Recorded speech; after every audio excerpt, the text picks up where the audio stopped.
et il faut les these mettre en objectives. œuvre We have to exactement de la implement même them, manière and dans we cette have to convention implement que them dans les autres. in the same way Et under je this ne convention, voudrais pas faire just plus like long, mais we simplement vous dire should do que under other conventions. vous faire réfléchir sur cette And image. I simply Voilà une like oasis to look at this image, qui, elle, n'est pas of abandonnée, an qui, elle, est oasis fonctionnelle. that is Vous voyez même not les tas de abandoned. pierres qui sont It derrière is que des générations de functioning. gens ont You mis de see côté. that Et donc, there on voit bien que depuis des générations, des gens ont We can été see capables de from the photo restaurer les that terres, de les faire vivre, people d'assurer la for production pour leurs generations familles. were able to restore their lands Et to ensure that they aujourd'hui, que nous sommes produce for une the population families mondiale qui n'a jamais disposé d'autant de moyens, je dis bien jamais and we disposé have to d'autant de look moyens at the pour situation faire today. face aux The problèmes global que nous avons. Est-ce population, que nous people in the serions world les have so premiers many à tools to abandonner le deal with the combat problems et à dire non, on va that they regarder face? ailleurs, Are we ça ne nous going to intéresse be the pas. first ones to give up C'est in this possible ça? struggle? Alors que nous sommes Can we comme even l'a dit imagine Nicolas Hulot, this? je le And just like paraphrase dans son Nicolas intervention du Hulot premier jour, il a said dit en during the fait, first est-ce que thing, c'est pas he quelque part said, notre excès de puissance perhaps et we non, have et non pas notre too much. impuissance, We have too much power. It's notre not that excès we're de not puissance qui nous capable. rend aveugles à We're ce que nous devrions over faire? capable. That makes us Mesdames et messieurs les délégués, blind to what we should be doing. vous l'aurez compris, Now, ladies and gentlemen, you have understood je ne voulais that pas, I ma did not présentation ne s'adresse pas d'abord à vos fonctions, à vos wish titres, à vos to capacités techniques, talk about mais tout simplement your à functions, your votre, technical capacities. I didn't want à to votre agir dans le focus on sens that. de la vie. I simply wanted Je to ne voudrais pas encourage you terminer to cette act intervention for life. en disant aussi que je ne peux And que regretter qu'il y ait si in peu de conclusion, partis dans I cette can salle, only say that même pas it's really 20%, unfortunate that même there pas are 20%. so few pays people partis. in this room representing states parties. Alors, Not je even me demande, 20%. So cette session de dialogue ouvert, I'm wondering, cette session de this dialogue entre session les of ONG et les open partis, dialogue between est-ce qu'elle est NGOs tellement and parties, insignifiante? is it Est-ce qu'elle a really tellement peu so de sens pour nous insignificant? autres, Is it alors qu'elle est si something that essentielle? really doesn't Je vous laisse avec cette question make et sense je for vous remercie others? de votre And this attention. is the question that I wanted to ask, and I thank you for your attention. Thank you, Patrice. Much as I appreciate the last words you've just shared, of course, those of you who are in the room, we really do welcome your engagement, and particularly the parties that are represented here. I've been given an indication of a number of CSOs who would like to contribute to this discourse, but I'm very aware that at this point it's been a bit of a one-way discourse in that you've heard the views of civil society at length, and I would like to now invite colleagues from the parties to respond to what you've heard, and in particular I'd like to call upon the countries that were involved in the land degradation neutrality pilot projects to share with us some of your experience in terms of what you've done and what you've learned in the last months while implementing these pilots,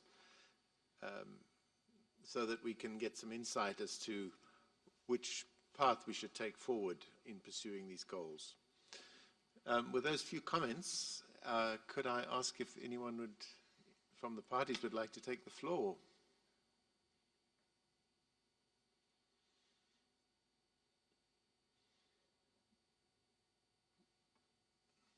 I hope we haven't talked you to a standstill.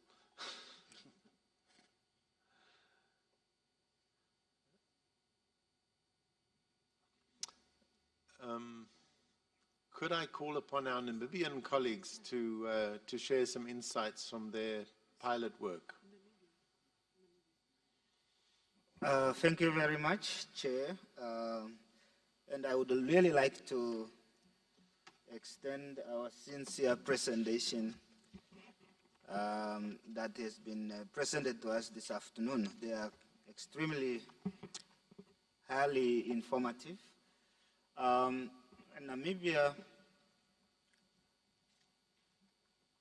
Namibia really take the issue of desertification seriously, as being in one of the extreme arid country, and therefore we think the issue or the approach to LDN come at the right time, especially when we are talking or trying to find out what are the best way to integrate the sustainable development goals in the implementation of the conventions.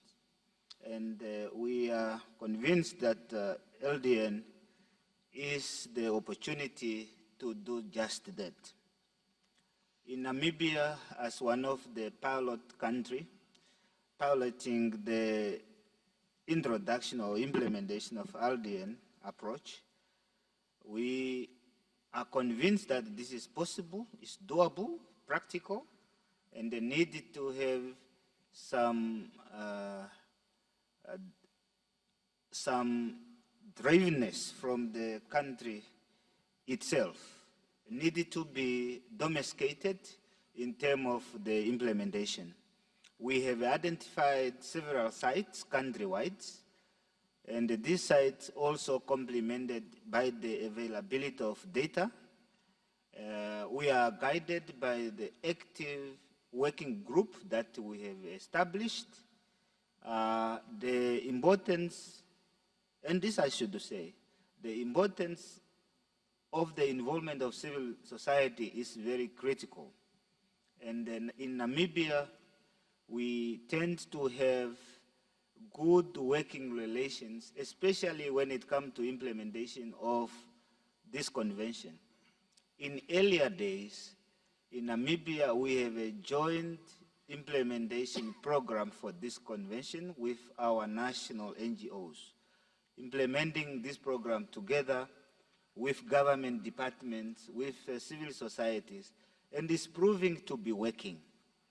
And again, they have joined us in piloting this LDN approach. We have done our mapping, and we have operating modalities, how we're going to get into the next phase. It's not an easy, it needs some consistent and regular consultations with all the stakeholders, and also it takes some resources and technical know-how, which is quite limited at the moment. And we believe if the resources are made available, especially also the need to channel this resource to civil society, that really would see a lot of activities in adopting and implementing the LDN approach. And also subsequently achieving the, those goals, SDGs. Mr. Chair, I think there is a lot that we need to learn, and I'm convinced there is a lot of activities that can be implemented the right way, and also in the way, in a partnership with the civil society, and also joining the effort of of the government. I thank you very much. Thank you very much indeed for that very valuable input. I have a request to speak from Turkey, which I note, and I would like to give Turkey the floor in a minute. But I would like to invite our keynote speaker to just address a question or two to the Namibian delegation to just broaden out what they've shared with us. Okay. Well, thank you, Noel. And thank you to the speaker from Namibia. It's very interesting to see how the work is going, and also very exemplary, I think, the way Namibia approaches its efforts to combat desertification. I have a question, because I see one of the challenges underlying this process being how we all agree on degradation. What is land degradation? Now, I know there have been years of discussion around this in the convention, but when we get down to business on the ground, we find very different views as to what is degraded land, what is restored land. And in most cases, the definitions end up being a fairly negotiated decision based largely on the objectives of the land users. And of course, the objectives of land users can differ from place to place. I'd like to know from the Namibian experience. In particular, I'm thinking a country like yours, which is very dry and has a lot of rangelands, And rangelands are one place where there's the greatest uncertainty as to what really is degraded, what is bush encroached, what is overgrazed, etc. How have you resolved this? Have you had to establish working definitions, or do you define case by case and according to local management objectives?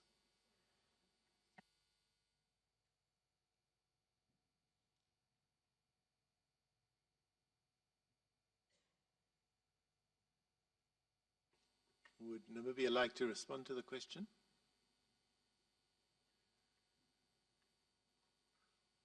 Now or later would be fine, if you'd like to give it a bit of consideration.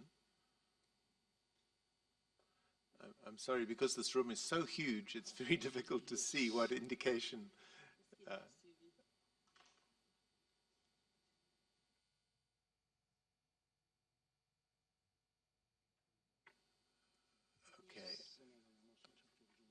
I would like to, in that case, ask our Namibian colleagues to just perhaps consider a response to that. And in the meantime, I'd like to note that Senegal and Benin have requested the floor, and I would like to open the floor to Turkey, who requested a speaking spot.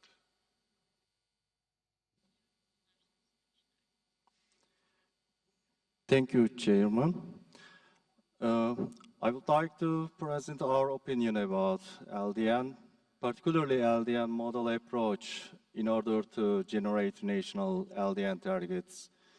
As it's well known that LDN degradation, land degradation is a very important issue and complex phenomenon, and also treated environmental resources and ecosystem services. That's why many researchers have tried to develop not only quantitative models but also qualitative approach to understand and create strategies for solving these issues, particularly over past 50 years.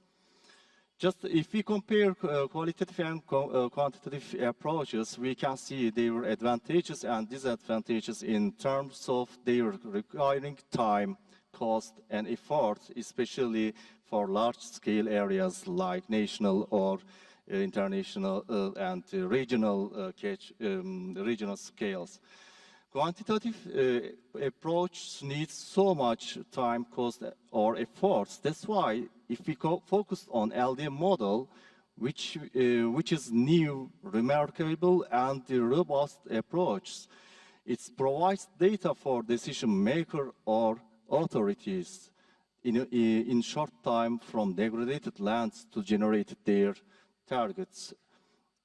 After taking into consideration these cases, we found that LDN model is applicable in order to determine and monitor for degraded areas, because it includes 3 indicators, which are land use, land cover, land productivity dynamic, and the soil organic carbon.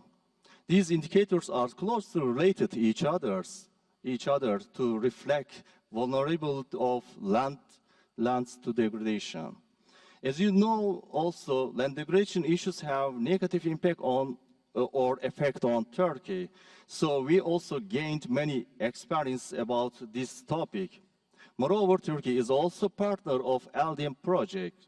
Therefore, we want to share our experience about pilot study results. We carry out LDN project in watershed scale.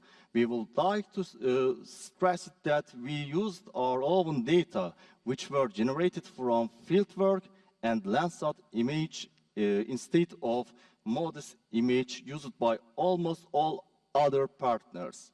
When we compare our pilot study and the GRC results, we realize significant differences between each other, particularly using image resolutions that cause different land productivity dynamic maps. After that, in order to create our national LDN targets, we need to detail analysis using high-resolution images. For example, according to the GRC results for our degraded forest land, which is about 1.2 million hectares, whereas we determined about 4.5 million hectare forest land which has been already taken measures such as erosion control, rehabilitation, afforestation, and so on. In conclusion, we suggest that each country should produce their own data according to their realities, facilities, capability, and capacity using the same methodological approach in order to understand or communicate each other in global level. Thank you very much. Thank you very much, the representative of Turkey. As you've mentioned, Turkey is also one of the pilot countries, and I think it's very useful advice that you've given, that each country should produce its own data in terms of its own capabilities. Our next speaker will be from Senegal, which once again is one of the pilot countries. Could I invite the representative of Senegal to take the floor?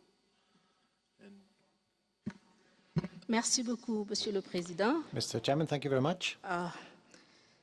De nous donner la parole. Thank you for giving us the floor. À l'occasion de cette session où This les afternoon, présentations ont été in this très meeting, riches during which en people's presentations information. have been very wealthy in information they've told us Monsieur le about. Président, Mr. Chairman, nous sommes convaincus au we are Sénégal que convinced, l'atteinte we de in la Senegal, neutralité that en LDN, matière de dégradation des sols to counter nécessite soil degradation, un needs changement de paradigme a paradigm dans la shift to gestion occur in the very way we des terres manage dégradées. our degraded Plus lands. particulièrement, And in particular, il nous faut une we coopération need active active entre les différents cooperation, acteurs, that is between the comme various entre les secteurs. stakeholders and the various Ceci a été sectors. démontré tout à l'heure And this is par something that was l'ensemble des proven présentations. by the presentations we've heard this afternoon. They've Dans cette explained that to us. perspective, le Now, Sénégal in the a light of adopté this, son cadre Senegal national has adopted d'investissement its stratégique pour l'horizon national framework 2026, for et cela selon une 2026, approche inclusive and it has followed an où inclusive un approach comité in doing so. And national we impliquant la société civile put together a a national guidé committee l'ensemble du involving civil processus society, and they d'élaboration were the leading aux côtés du agency in gouvernement. putting together that policy Je together voudrais donc with féliciter les the panélistes government. So I'd qui like to nous ont commend donné those l'occasion panelists who gave us the opportunity voir, to see, qui nous ont donné plutôt une bonne rather, contribution should I sur say, la that démarche gave à us a good suivre. contribution as to what road we should Beaucoup de follow to choses achieve peuvent these être aims. faites Many dorénavant. things can be done from now Et onwards c'est là in this une particular bonne area. base We de know where to travail go.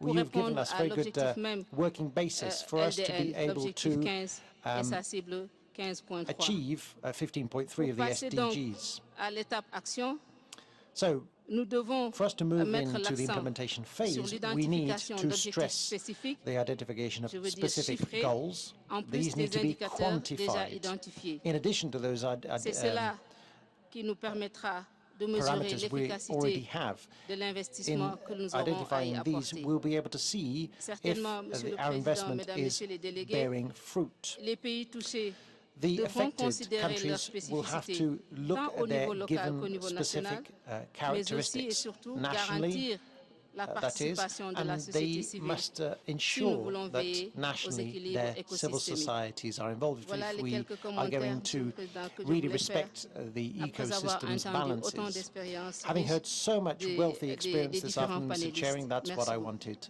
to say. Thank you very much. Thanks very much to the representative of Senegal. That's an inspiring and a sobering assessment, and I think we will all keep in mind what you've said about the importance of specific and quantified goals in this process. And I think that that relates a bit back to what our keynote speaker said about what we measure and how and why. I would now like to invite the representative of Benin to take the floor.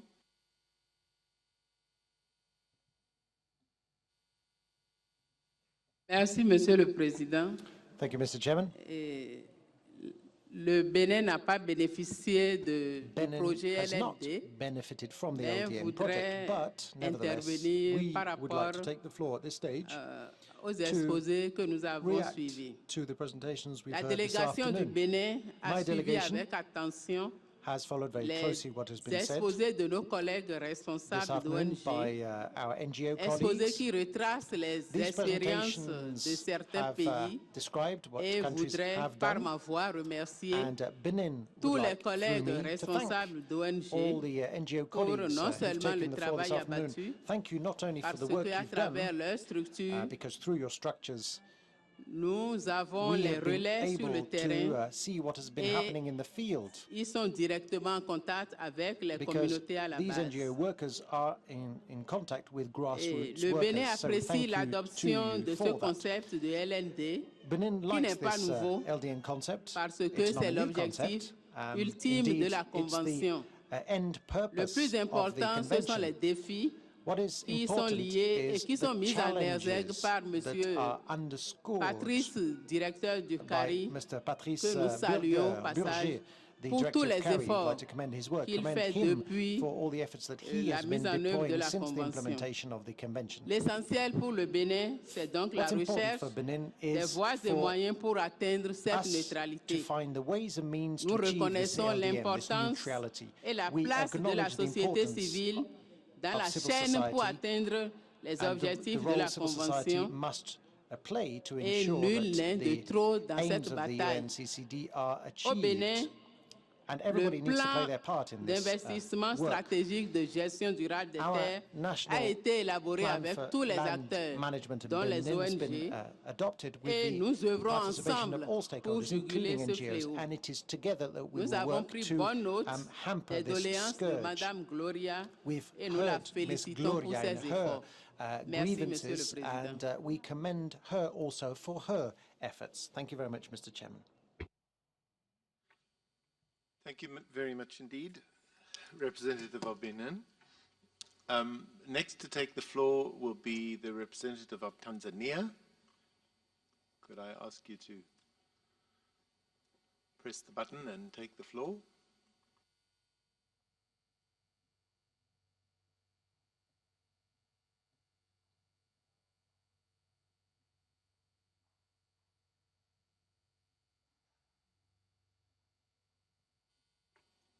Is the representative of Tanzania in the room? I cannot see from here. T is too far back in the... Thank you, Mr. Chairman. First of all, I should congratulate the resource persons who have presented the experience from various countries and the various social systems in expressing the practical interpretation of LDN concept. And we share the views which they have presented.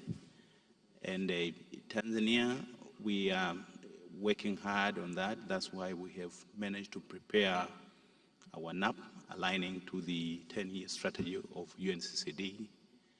And in doing so, as the process involved stakeholders from higher to low level, we have tried our level best to make sure that so long the government made a decentralization of implementing its activities, in 1997, from the central government to the local government involving CSOs and NGOs, we are in the leading seat in making sure that the role of CSOs is on higher level, because they're the ones who are in the driving seat in terms of being in contact with the people who are really involved in implementing LDN concept in the rural areas. On the other side, we know that there is, as one of the presenters has revealed, there's no one solution fits all concept here. It's true that either the approach which are being used by the different community groups in counteracting the degradation problem, it can't fit properly, because the situation in which these methods have been applied a long time ago have changed. There are other challenges who are not as directly related to counteracting land degradation, but aids the effect of making the methods ineffective to the level that communities might lose the hope of addressing properly the problem of land degradation.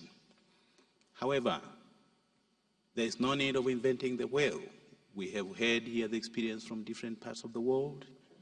The only solution which you can do is how we can extrapolate these kind of methodologies in making sure that the proper integration of different methods brings results as soon or as quick as possible. Because the issue of addressing land degradation is totally different from making a business of buying a commodity and selling it. The issue of addressing land degradation is a long-term process. It takes time. It can be between years. And if you don't make a convincing evidence to the implementers, that the communities, they might not even build trust on how the methodology can help them come out of the problem they're facing of a land degradation. So it is ahead of us on how we can make it more effective, involving government frameworks or involving CSOs and NGOs who are so close to the communities and they share their life with the communities being impacted by land degradation. And of course, that's how we can interpret on practical basis the really meaning of the concept of LDN. Thank you, Mr. Chairman. Thank you very much indeed, the representative of the United Republic of Tanzania. We've had requests to speak from Egypt, Peru, and Ghana, but before I give them the floor, I would like to invite the representative of Namibia, who indicated that he would like to respond to the questions from our keynote speaker. So may I give the floor to Namibia, please? Yes, thank you very much, Chair. Just a very brief response to the questions. How we have approached especially the selection of sites. In fact, we are aware the difficult environment that we are operating, being environment that is not in equilibrium. That means high variability is the norm, and therefore selecting indicators is quite something that is challenging and has to be done with all the cautions that it deserves. And especially in setting targets, we have looked at the targets for us that will be able to increase productivity of our rangelands, croplands, and forested lands, as well as reducing the area of degraded lands, especially through bush encroachment. As you know, bush encroachment is a serious problem in Namibia. Most of our rangeland has been taken over by these encroaching bushes, and that really decreased the productivity of the land. And that is simply the definition of land degradation in our view. Because if you have a land losing productivity, then that land is being degraded. And the challenge we are facing when it comes to land degradation in Namibia is basically bush encroachment. We have set ourselves some targets as a result of this pilot LDN. We have our operational definition based on our understanding what LDN should be, what it should mean to us, and also it should also work for the community in terms of improving their livelihood. These are very important considerations for Namibia, and also we have to include some other aspects which we think are very critical to ensure sustainable resource management, natural resource management. I thank you very much, Chair. Thank you very much indeed for that response. I think this really enriches our discourse. I would now like to invite the representative of Egypt to take the floor.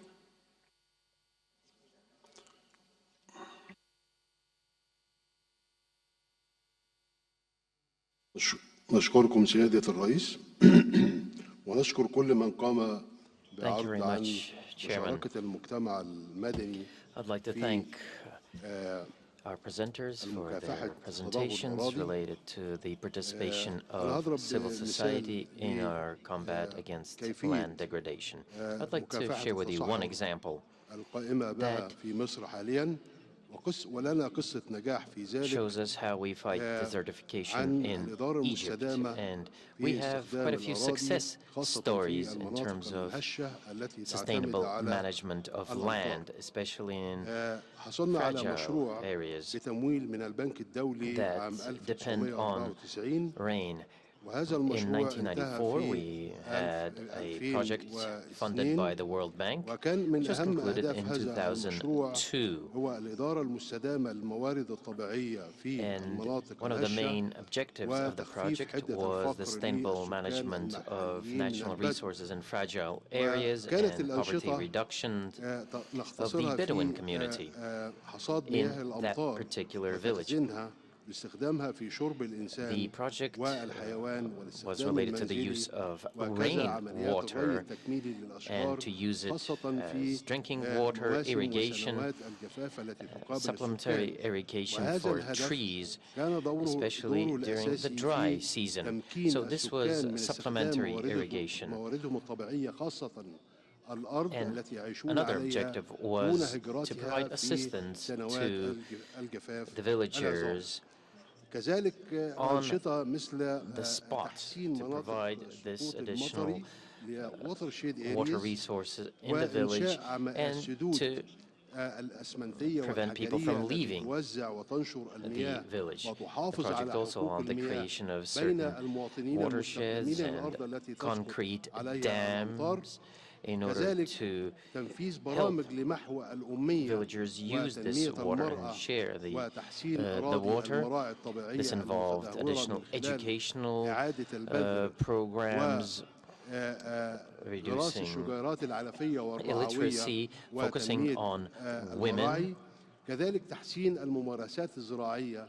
and also, this involved the planting of new trees and bushes, improving existing practices of water management, especially during the dry season. A special methodological approach was developed related to the participation of local communities on the area of 15,000 square kilometers.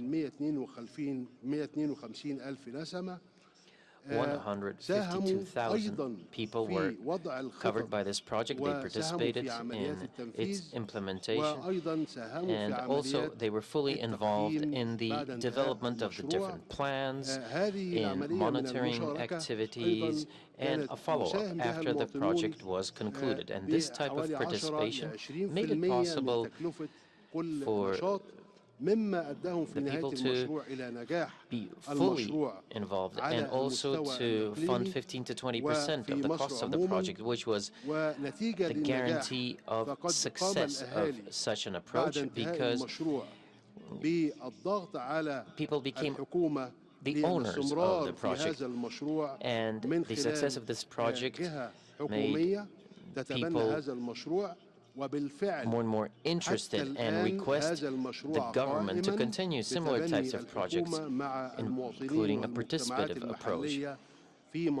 And in fact, the project continues to live on the basis of a partnership with the local population in the southwest of Egypt.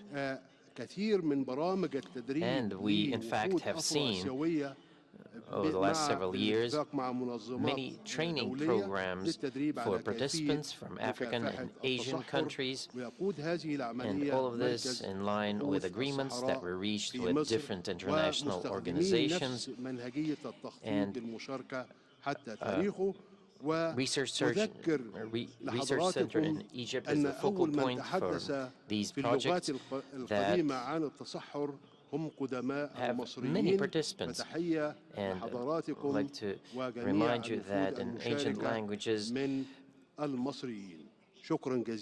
the first appeal to fight desertification came from Egypt, from the land of the pharaohs. So, thank you. Thank you very much indeed to the representative of Egypt.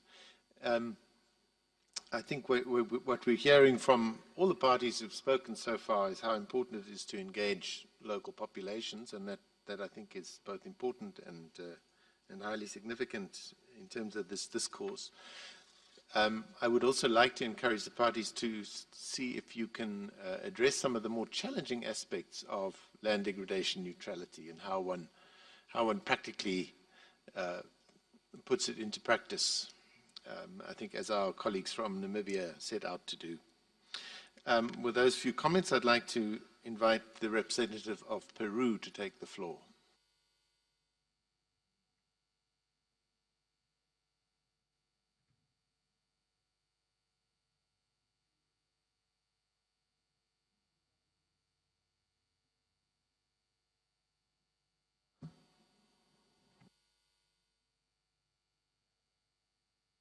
Aló, ya, gracias.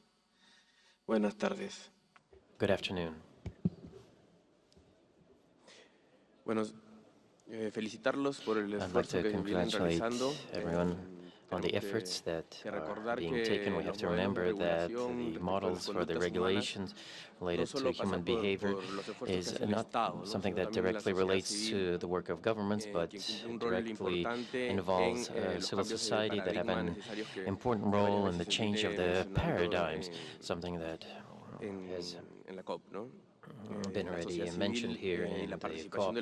Civil society and the participation of local communities is really important for development and sustainable land development, and to give legitimacy and sustainability in the actions that are being taken. So we have to remember that and keep always in mind that llegan momentos de cambio de autoridades a nivel nacional, regional y local, y quienes van a contribuir a darle continuidad al desarrollo de las prácticas de national level. Muchas veces son los de la sociedad civil. We see that very often those who contribute to sustainable development are local communities, and we praise their efforts on a daily basis. And at the national level, we do recognize this is not a simple task. Very often, resources are not available, but they're present in the different regions of the country. And they always try to do all they can. And, for example, in the northern region, we have a regional plan to fight drought and desertification. This is not an easy task. It requires international support in order to ensure sustainability of these efforts. And last year, at the national level in our country, we have created the National Commission to combat desertification, and this has been raised to national status, and the different sectors of the state are involved in the work of this commission, and also we have representatives of civil society in this work. The different NGOs are involved, but as has been already mentioned, this is not an easy task and limited resources, but we do trust that they can enjoy technical cooperation at the international level, and issues or objectives like land degradation neutrality can be looked at through the different management tools. For example, in our case, these should directly relate to the National Action Program, and we have launched it just recently in our country, and we have until December of next year to align ourselves to the 10-year action plan, and we will be in a position to work on these issues and be able to channel the efforts taken under the convention and align them with the Sustainable Development Goals. in connection also with other efforts taken in this area. Thank you. Thank you very much for that contribution from Peru. Our last party contribution before we give the floor to our panelists and some of our CSO delegates will be from Ghana. So could I invite the representative of Ghana to take the floor, please? Thank you, Mr. Chairman, for giving me this opportunity. Ghana is not a party, is not part of the countries that have piloted the LDN, but then because of the importance that government of Ghana attaches to land degradation, I think that it's important we let you know the effort that we have also put in place in tackling the issue of land degradation. Land degradation, we have much witnesses to it, the effect it's having on our local communities, the grinding poverty, the household food insecurity, the seasonal migration, and all that. Under the Ghana Environment Management Project, which the Canadian government supported us in implementing, we have been able to mobilize communities, civil society groups to implement the project with significant success. And I want to believe that this formed the basis for Ghana to be considered as one of the pilot communities, pilot countries to implement the LDN. Under the project, we've been able to mobilize communities to promote the concept of natural regeneration, taking advantage of sacred groves in the various communities, mobilizing the communities, getting to the heart of them by mobilizing even the women groups, rallying them around various committees that we call the Community Environmental Management Committees, made up of traditional authorities and some civil society groups that we can find in those communities. Under the Sustainable Land and Water Management concept, under the JAMP, some interventions that have been critical for our success has been the, let's say, stone bonding or the use of organic manure. It's even important for us to even educate our farmers on how to plow, their land so that it doesn't even promote soil erosion. One area of interest that have been able to sustain the project, even after the end of the Ghana Environment Management Project, is how we're able to encourage savings at the community level, because at the heart of all that is happening at the community level is poverty. You can give them so much money, but then if you don't inculcate in them that spirit of savings so that they can stand on their own after the end of the project, everything collapses. And I can say that as the project has even ended, community members are able to continue to make their savings and continue to plow whatever funds that are generated into the sustainable land and water management interventions.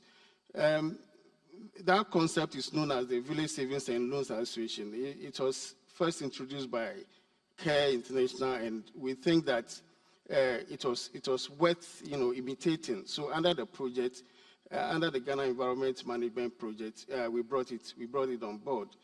I want to commend the civil society groups for the interventions they have made, and what they have presented so far and the achievement has reaffirmed our long-term, our long-held assertion that LDN is going to be the game changer in our effort to bring about improved or sustained improvement in the socioeconomic livelihoods of our people. And during the presentation, there was this concern expressed about the lack of commitment from government, or lack of understanding of the LDN concept.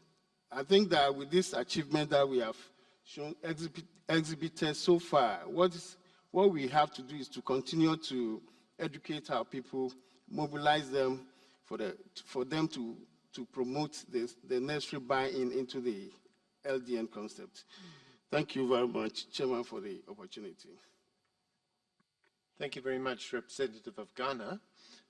We're coming to the end of our 3-hour slot for the session, and in the interests of stimulating the dialogue between civil society and the parties, I would like to call on Emmanuel Sek from ENDA in Senegal to respond. And before you take the floor, Mr. Sek, could I just ask if you could please keep your comments focused and fairly short so that we can give the floor to a number of speakers before we have to close. Thank you very much.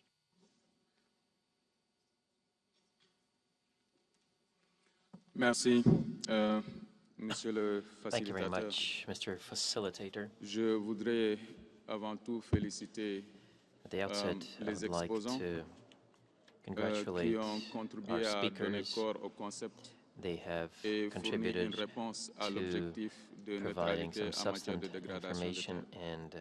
and also Des focus réponses qui peuvent on être the main inscrites objectives au related niveau to de 2 indicateurs parce que LDN. nous en avons 3. And these answers La can be part superficie of sous gestion 2 durable, la main productivité des terres pour la question sustainable du land carbone sur le sol, management and the du sol, productivity of cela lands. nécessitera un investissement. All of this will Ce qui require doit additional davantage investments. être relevé pour être What plus précis, also à should mon be avis, highlighted to be cela a more été dit specific dans l'une des in my mind, présentations, and this was notamment referred celui to in la one of the présentation de l'Afrique, presentations, et réitéré most aussi par notably les in the pays. presentation made by Ce sont Africa les chiffres. and also repeated by Les countries, chiffres qui se relates cachent to derrière the les figures, efforts que nous menons that dans la lutte contre la désertification are et la behind all gestion of the durable des efforts terres. aimed at Il est desertification and certain que sustainable toutes land ces management. expériences, It je is dis qualitativement clear appréciables, that ce qui a été all présenté. of these Et experiences ces are initiatives something développées par la can be société appreciated from a civile qualitative offrent perspective. un champ d'action et And d'interaction the continue avec les chercheurs, les étudiants, work of les civil gouvernements et society autres provides a link pour with the développer work des of données scientists, fiables à students, l'objectif and de government neutralité en matière de dégradation des workers terres. in Parce que c'est order de ça to dont on a besoin make sure exactement, that à ce we niveau. have Et je le répète, les données targeted et les approaches to the main indicateurs objectives. And sont here I'd like to say importants. that data and Et la indicators société are civile a important, and besoin civil d'être society familiarisée needs avec ceci. to learn Parce qu'il nous about faut them, because valoriser what we need quantitativement is to have notre a travail dans tous les segments quantitative de la appreciation Convention, of our en work under the particulier quand convention, il s'agit especially when du we talk partage de about bonnes pratiques the avec sharing des données of chiffrées, best bien sûr, pour practices mesurer with les impacts de direct notre effort, data to be able mais to measure aussi the impact, des of course, but contributions pays also pour to l'objectif assess de the neutralité en matière contribution de of dégradation des terres. countries for Cela the nous pousse objective à related faire to land un parallélisme degradation. avec les contributions And all of prévues this et déterminées au niveau national in pour ce qui parallel to concerne the la contribution that have Convention been climat, identified and made où by tous les the secteurs national potentiellement governments of émetteurs the climate et de réduction nation sont explorés. Donc là, j'invite les pays. in all areas, and Il we doit have to en être de explore même this pour further. les And contributions pays à l'objectif de also neutralité en refer matière de to dégradation countries, des the same terres, should apply où to tous les secteurs country potentiels contributions de in terms of récupération land des terres degradation, because doivent être all considérés. sectors where À we ce can moment, combat land degradation nous should pourrons be plus involved. aisément percevoir And here la we synergie can better naturelle et understand réelle the entre natural les synergy conventions. that exists between La société the civile, partant de ce qui a conventions. été déjà Civil partagé society, ici, on the basis of s'est what déjà already inscrite was dans cette voie discussed pour mieux here, has shown matérialiser that les it is concepts working on et montrer all of qu'en this agrégeant to des initiatives, implement the different particulièrement concepts. en milieu local, And on we have perçoit seen davantage that l'impact des people, efforts especially at des acteurs de la local société level, civile would then dans le benefit développement durable. from the Je vous remercie. contribution that civil society makes to sustainable development. Thank you. Thank you very much, Emmanuel. Our next speaker from the CSO side will be Octavio Perez Pardo from CIASE from Argentina. Gracias, señor facilitador. Thank you very much, Mr. Facilitator. Para nosotros es un For us, honor this is an poder honor to participar be able to de participate esta reunión de in this diálogo abierto. meeting